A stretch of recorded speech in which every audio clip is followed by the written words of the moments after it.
Hola a todos y todas, mi nombre es Irene Rodrigo y voy a ser vuestra profesora de Psicoterapias 2 y de Básica 2 también.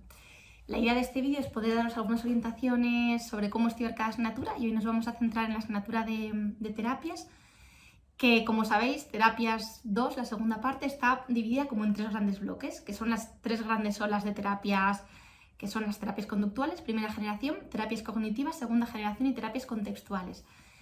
¿Cómo estudiar esta asignatura? ¿O cómo me parece a mí que tendría más sentido enfocarla de cara al examen PIR, que sabemos que es el objetivo último del estudio? Terapias es una asignatura bastante amable, es bonita de leer, bonita de estudiar. Entonces, es bueno que podéis hacer una primera lectura lenta, con cariño, comprensiva del manual. Esto será ajustable en función del tiempo del que dispongamos, pero el modelo ideal sería hacer una primera lectura del contenido que tenemos en el manual y aseguraros de que comprendéis cada uno de los modelos, las bases teóricas. Para esto va a ser muy útil también la clase, que es donde vamos a poder resolver dudas, perfilar, poner ejemplos clínicos concretos que os ayuden un poquito a esta primera fase comprensiva. Será bueno durante esta primera vuelta más profunda que podéis ir completando los esquemas. Sabéis que tenemos disponible también un cuadernillo de esquemas mucho más finito, que sería ideal que pudieseis ir completando estos esquemas con aquellas cosas que no estén representadas o que os ayuden a recordar o a integrar el contenido que tenemos en los esquemas. Es bueno que, como estamos viendo que hay tres grandes fases de terapias, veremos además como mucha de la parte que aparece en terapias de conducta se solapa y tiene mucho que ver con lo que vemos también en Básica 2, por eso es bueno que podamos llevar también de manera integrada estas dos partes, y mi trabajo en las clases va a ser ayudaros a enlazar el contenido.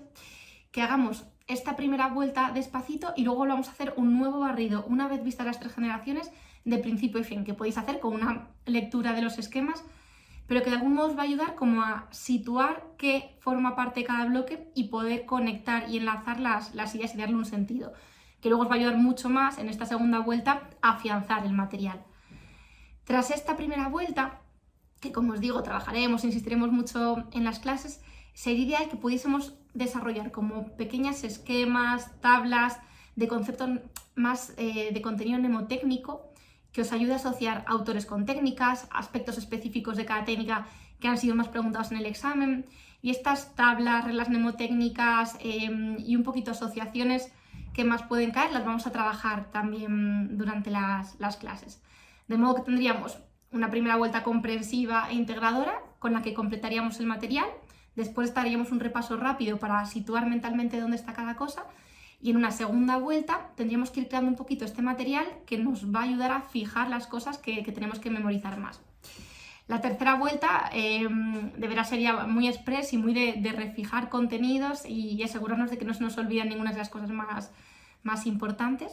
Entonces yo creo que es una asignatura en la que, bueno, además de tener, como decimos, un contenido amable, es especialmente útil el trabajarla durante las clases, ¿no? Porque me parece que nos permite integrar y comprender mucho mejor el conocimiento.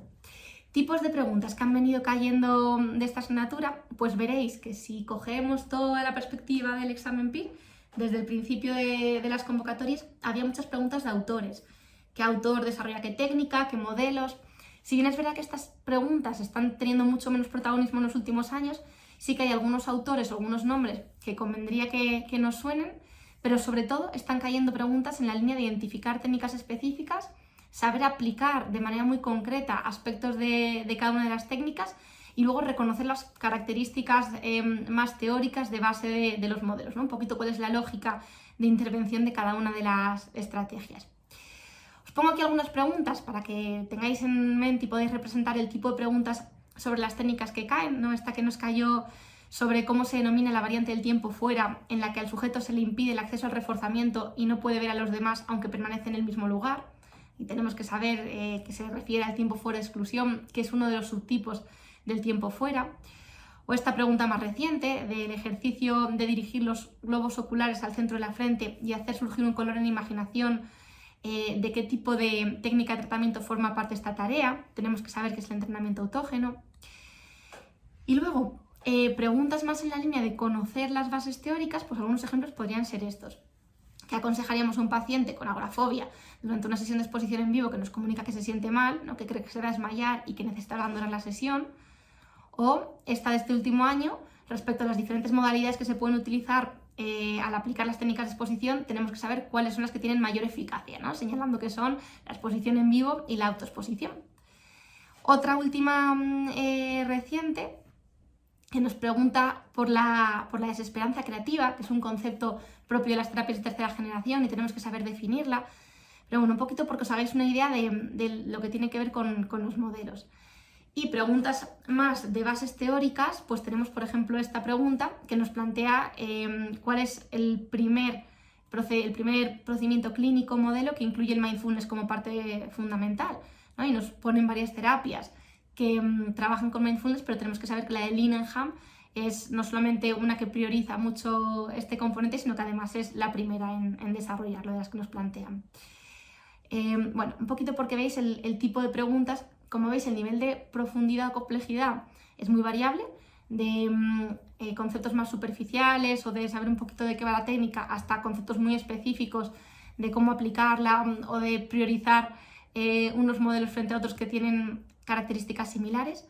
Entonces, yo creo que una de las partes que también aportan las clases es poder discriminar en qué bloques hay que estudiar con un poquito más de profundidad, qué cosas y en cuáles menos. En general, si tenemos en cuenta los 3 bloques de los 3 tipos de terapias, vais a ver que en las terapias conductuales son preguntas mucho más específicas, mucho más concretas, de aspectos muy detallados de cada técnica, que son las técnicas que normalmente nos suenan más a todos de la carrera.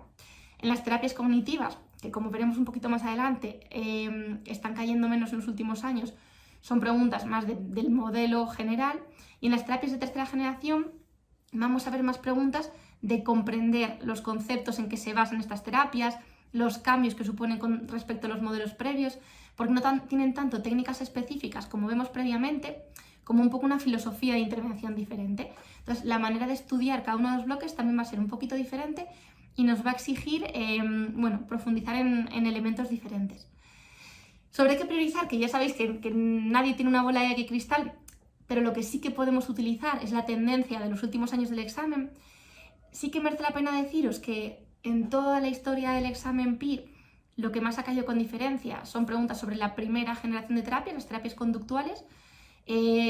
Casi siempre ha ocupado el mayor porcentaje de las preguntas de este bloque, pero también es verdad que son los modelos más clásicos. Y en los últimos años estamos viendo una pequeña tendencia, un pequeño cambio de tendencia, en la medida en que siguen teniendo mucho protagonismo estas terapias de primera generación y estas técnicas que tenemos que saber manejar de una manera como muy específica, pero están cobrando sin duda mucho protagonismo las terapias de tercera generación.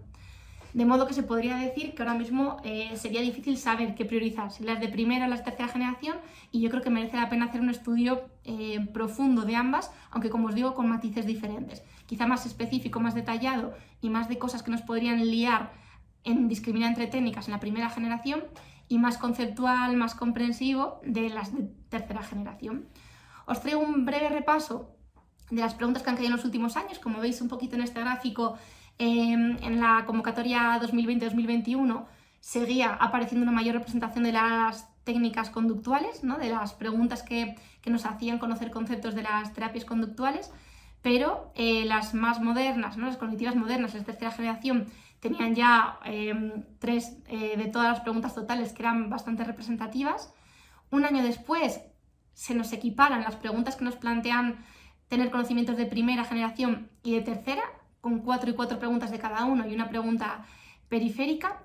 Y este último año, por primera vez, vemos que las terapias de tercera generación tienen una representación aún mayor que las terapias conductuales. Y como veis, desaparecen en esta última convocatoria las preguntas de la segunda generación o cognitivas. Sabemos que esto no es garantía de nada, que cada año puede ser totalmente diferente, pero sí que viene bien tenerlo un poquito como mapa mental de lo que han venido preguntando últimamente. Y por último, ¿es necesario ampliar? Que es una cosa que muchas veces os planteáis, sobre todo cuando lleváis más de una convocatoria. Yo tengo la sensación de que tenemos mucho contenido en CD, un contenido muy cuidado, muy pensado, que recoge todo lo que alguna vez ha caído en el examen. Entonces, ¿podría caer algo fuera de temario? Sí.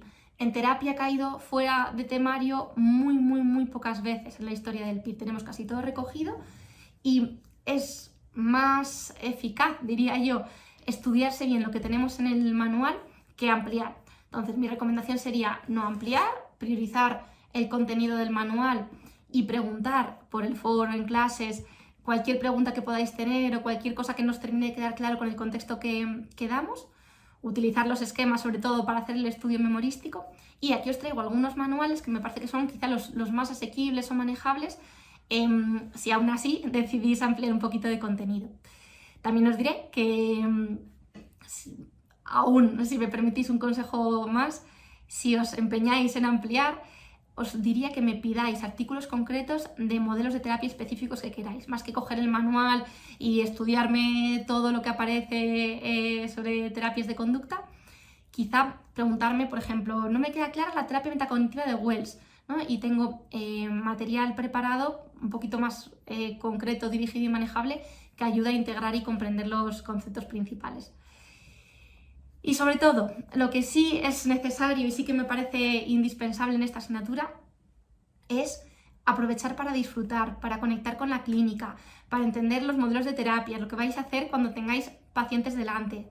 Creo que lo duro que es el examen PIR, bueno, no hace falta explicarlo, y tener un pequeño oasis en el que poder conectar con la clínica, poder conectar con la parte más asistencial, más de lo que hacemos en psicoterapia, es también un descanso mental y emocional en la preparación. Entonces, tratad de imaginar en esta asignatura la aplicación que os va a ayudar a fijar conceptos y os va a ayudar también a recobrar un poquito la ilusión y la motivación por lo que estáis estudiando y por lo que os va a permitir. Pero bueno, estaré a vuestra disposición a lo largo de todo el estudio para lo que podáis necesitar y nos vemos tanto en terapias como en básica.